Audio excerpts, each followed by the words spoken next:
कुछ बताना चाहता हूँ। पहचान मिली वो है मेरी अपनी भाषा।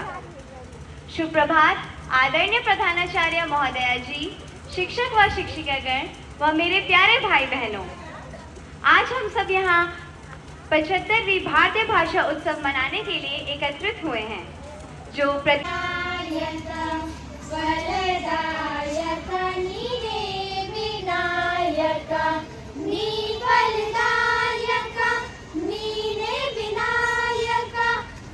भाषा और भावनाओं का समझ प्रेरणादायक कहानी प्रस्तुत करना चाहूँगी। ये कहानी डॉक्टर APJ अब्दुल कलाम। मेरी माँ हम सबके लिए खाना बनाया करती थी। एक रात की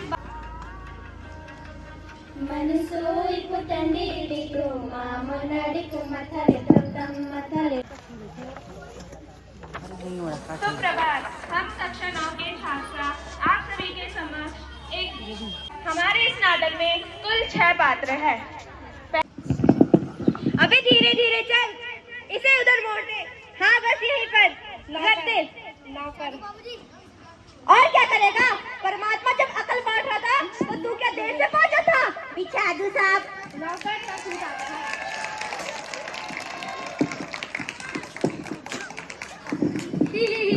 अबे हंसता क्यों है? हमने भी जवानी में कसरतें की है। यार तखत क्या चीज है? और हाँ सुन, इस पर बिछाने के लिए अंदर जा बहू जी से दरी मांग ला, और हाँ चादर भी मांग ला जो कल धोबी की यहाँ से आई है। ठीक है, जा जल्दी। नौकर जाता है।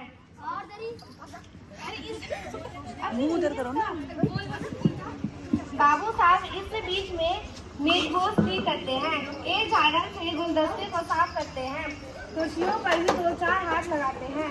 सासा घर की मालकिन प्रेमा आती है। गंदूगी रंग, छोटा कद, चेहरे और आवाज से जाहिर होता है कि काम में बहुत व्यस्त है। उनके पीछे पीछे भीगी बिल्ली की तरह नौकर आ रहा है, खाली हाथ। बाबू साहब रामस्वरूप दोनों तरफ देखते लगते हैं। प्रेमा, मैं कहती हूँ इस वक्त तुम्हें धोती की क्या जरूरत पड़ गई है? रामस्वरूप, धोती? प्रेमा, हाँ अभी तो बदल के आए हो, ना जाने किस लिए। रामस्वरूप, लेकिन तुमसे धोती मांगी किसने? यही तो कह रहा था रतन। क्यों बे रतन, तेरे कानों में क्या डांट जमी है? मैंने तुझसे कहा था धोबी की यहाँ से तो चादर आई है वहाँ मांग ला। अरे तू है कि अब तेरे दूसरा दिमाग कहाँ से लाऊं, उल्लू कहेगा। क्या अंदर वाले कमरे में लकड़ी के बक्से में कपड़े रखे हैं, उससे एक चादर लिया। रतन, और दरी? अरे दरी वहाँ पड़ी तो है कोने में। रामस्वरूप दरी उठाते हुए, और हाँ सुन, अंदर वाले कमरे से हारमोनियम भी उठा ला। रतन जाता है, पति पत्नी तक पदरी बिछाते हैं।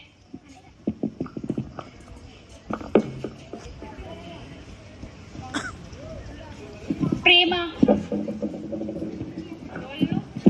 एक तुम्हारी लाडली बेटी मुंह फुलाए बैठी है। रामस्वरूप, मुंह फुलाए? और तुम उसकी माँ किस मर्ज की दवा हो? जैसे तैसे करके तो वही लोग पकड़ में आए हैं, और तुम्हारी बेवकूफी की वजह से अगर मेहनत में सारा पानी फिर जाए तो मुझे दोष मत देना। प्रेमा, मैं क्या करूं, सारे जतन करके तो देख लिए, पर ना जाने वो मानती नहीं। और तुमने ही उसे पढ़ा लिखा कर इतने समझदार रखा है, मेरी तो समझ में नहीं आती है पढ़ाई लिखाई। अपना जमाना तो अच्छा था, गिनती सीख ली, आई पढ़ ली, बस बहुत हुआ। रामस्वरूप, ग्रामोफोन बाजा होता है ना? प्रेमा, क्यों?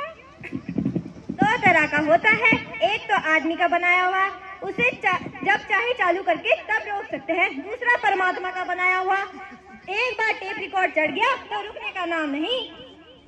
प्रेमा, हट्टू भी तुम्हें बस छटोरी ही सोचती है। ऐसा नहीं कि अपनी बेटी उमा को यहाँ पे लाओ। अब उन लोगों को आने में कितना ही समय रह गया है। रामस्वरूप, तो हुआ क्या? प्रेमा, तुमने ही तो कहा था जरा ठीक ठाक से नीचे लाना। अब आजकल तो कितनी भी सुंदर लड़की हो, बिना टिमटिम के बिना भला कौन पूछे।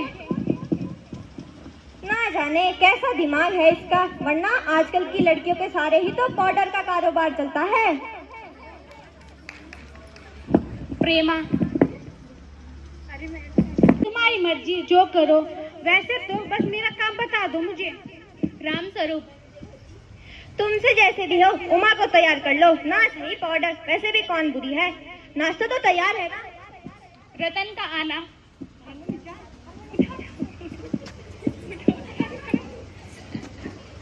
लो, रतन भी आ गया। हाँ हाँ, इसे यहीं पर रख दे। हाँ बस।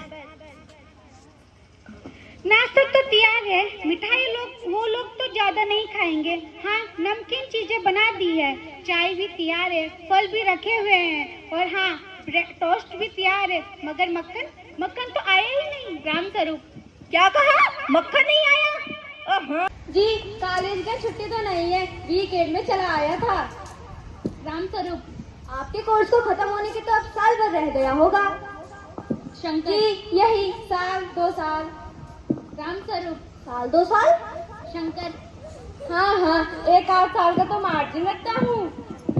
बात यह है कि 1 साल पहले ये बीमार हो गया था। क्या बताएं, इन लोगों को भी इसी उम्र में बीमारियां सताती है। और एक हमारा जमाना था जहाँ हम दर्जन भर कचौड़ियाँ खा जाते थे और फिर खाने के वक्त हमें वैसी की वैसी ही भूख रहती थी। साहब, कचौड़ियाँ भी तो उस वक्त 2 पैसे की 2 आती थी। हाँ, 4 पैसों की तो कई बालाएं आ जाती थी। और उस जमाने में ना कोई हॉकी जानता था, ना फुटबॉल, ना टेनिस। हाँ, एक आध लोग कभी कभी हॉकी और क्रिकेट खेल लेते थे, पर किसी की ये मजाल है कि कहते कि ये लड़का कमजोर है। राम स्वरूप, हाँ, बात तो आपने सही कही। गोपाल प्रसाद, हाँ, माफ कीजिएगा, जरा जब उस जमाने की याद आती है तो अपने आप को जब्त करना मुश्किल हो जाता है।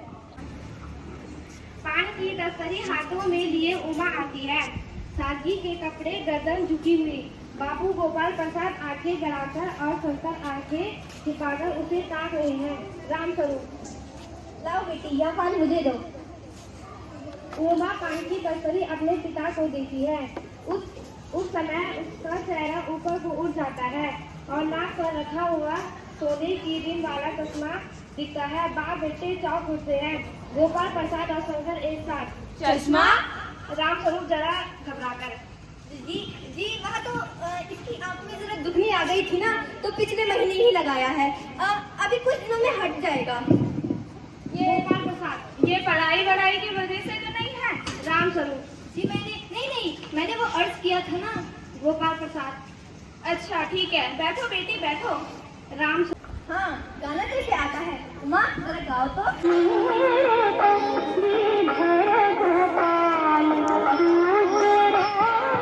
रुक जाती है। राम स्वरूप, उमा गाओ, रुकी क्यों? गोपाल प्रसाद, रहने दीजिए, आपकी बेटी अच्छा गाती है। उमा सितार रखकर अंदर को जाने उठती है। गोपाल प्रसाद, अरे बैठो बेटी बैठो, अभी कहाँ चल दी? राम स्वरूप, बैठ जाओ बेटी, बैठ जाओ। उमा बैठती है। गोपाल प्रसाद उमा से, बेटी तो तुमने कुछ पेंटिंग भी? उमा चुप। राम स्वरूप, जी, वहाँ तो मैं आपको बताना ही भूल गया था। वहाँ जो दीवार पे पेंटिंग है वहाँ इसी ने बनाई है, और वहाँ जो फोटो है वहाँ इसी ने ही खींची है। अच्छा। गोपाल प्रसाद, अच्छा ठीक है, पेंटिंग तो काफी अच्छी है। और कुछ सिलाई विलाई वगैरह भी की है? राम स्वरूप, जी, सिलाई तो इसकी पूरे घर की इसी के जिम्मे रहती है, यहाँ तक कि मेरी कमीजें भी। अच्छा बेटी, ठीक है। और बेटी तुमने कुछ इनाम भी जीता? उमा चुप। राम स्वरूप इशारे के लिए खांसते हैं, लेकिन उमा चुप है, उसी तरह गर्दन झुकाए। गोपाल प्रसाद अंधीर हो उठते हैं और राम स्वरूप घबराते हैं। राम स्वरूप, उमा कुछ बोलो। गोपाल प्रसाद से, वो जरा शर्माती है ना, इनाम तो इसने। गोपाल प्रसाद जरा रूखी आवाज में, अरे रहने दीजिए बाबू राम स्वरूप, कुछ उसे भी तो बोलने दीजिए। राम स्वरूप, उमा कुछ बोलो। उमा हल्की लेकिन मजबूत आवाज में, अब मैं क्या ही कहूँ बाबूजी, ये जो महाशय मेरे खरीदार बनकर आए हैं, क्या ये पूछते हैं कि लड़कियों के दिल होते हैं, लड़कियों को चोटें नहीं लगती क्या? बेबस भेड़ बकरियां हैं लड़कियां जो उन्हें कसाई खरीद कर ले जाते हैं। राम स्वरूप चौक पर खड़े हो जाते हैं। उमा अब मुझे लेने दीजिए बाबूजी। ये जो महाशय यहाँ पर आए हैं, ये जो हमारी बेइज्जती कर रहे हैं, क्या हमारी कोई मान मर्यादा नहीं है? गोपाल प्रसाद ताव में आकर, बाबू रामस्वरूप, क्या आपने मेरी बेइज्जती करने के लिए ही मुझे यहाँ बुलाया था? शंकर, बाबूजी चलिए। गोपाल प्रसाद,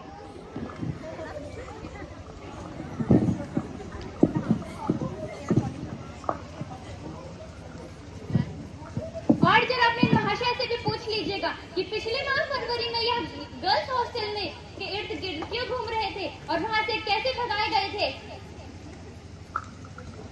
लड़कियों के हॉस्टल में? क्या तुम कॉलेज में पढ़ी हो?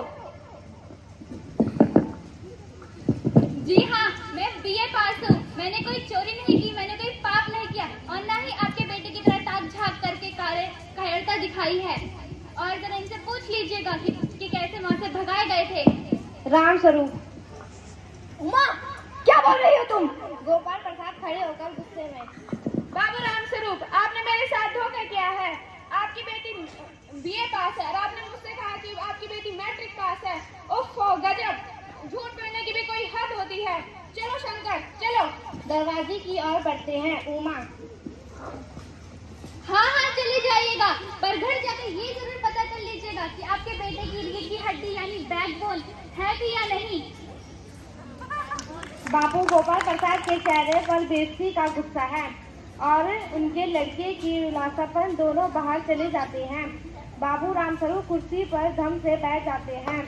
उमा खासा चुप हो जाती है। प्रेमा का घबराहट ही हालत में आना। प्रेमा, उमा रो रही है। यह सुनकर रामस्वरूप खड़े होते हैं। रतन आता है। सब रतन की तरफ देखते हैं और पर्दा गिर जाता है। जन्म जयंती पर आयोजित कार्यक्रम में यहाँ उपस्थित मेरी विद्वान शिक्षक सहयोगी और शर्मा जी और प्यारे बच्चों, अभी यहाँ पर ये कार्यक्रम भाषा उत्सव के अवसर पर आयोजित किया गया। ये 28 सितंबर से और 11 दिसंबर तक 75 दिन का भारतीय भाषाओं का उत्सव ये मनाया गया, जिसके क्रम में यहाँ पर आज ये कार्यक्रम आयोजित किया गया है। और ये पूरा कार्यक्रम आज समर्पित किया गया तमिल के महाकवि सुब्रमण्यम भारती जी की स्मृति को, जो न केवल कवि बल्कि एक चिंतक, एक विचारक, एक स्वतंत्रता सेनानी और आध्यात्मिक गुरु भी रहे।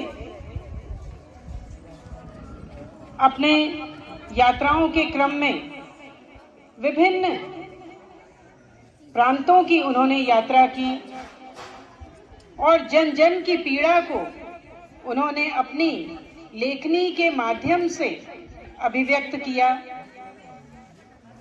वे एक जननायक रहे, आम व्यक्ति के वो एक कवि रहे। उसकी पीड़ा को मुखर अपनी कविताओं में उन्होंने किया और बड़ी ही विलक्षण प्रतिभा के वे धनी रहे। जब वे मात्र 11 वर्ष के थे तो राजा के दरबार में जो एक वाद विवाद उन्होंने किया, उस पर राजा इतना प्रसन्न हो गए कि उन्होंने उन्हें भारती की उपाधि से उन्हें नवाजा और जीवन पर्यंत उन्होंने अपनी इस अद्भुत प्रतिभा का परिचय जहां भी वो गए, वे उत्तर भारत के बहुत बड़े स्वतंत्रता संग्राम सेनानियों के संपर्क में वे रहे, उनसे बहुत प्रभावित हुए। स्वामी विवेकानंद जी से वे मिले। सिस्टर निवेदिता, जो न केवल एक स्वतंत्रता सेनानी रही हैं बल्कि आध्यात्मिक गुरु भी वे रही हैं, उनके भी संपर्क में वे आए और बहुत सी कविताओं में उनका राष्ट्र के प्रति प्रेम, अपनी भाषा के प्रति प्रेम स्पष्ट दृष्टिगोचर होता है।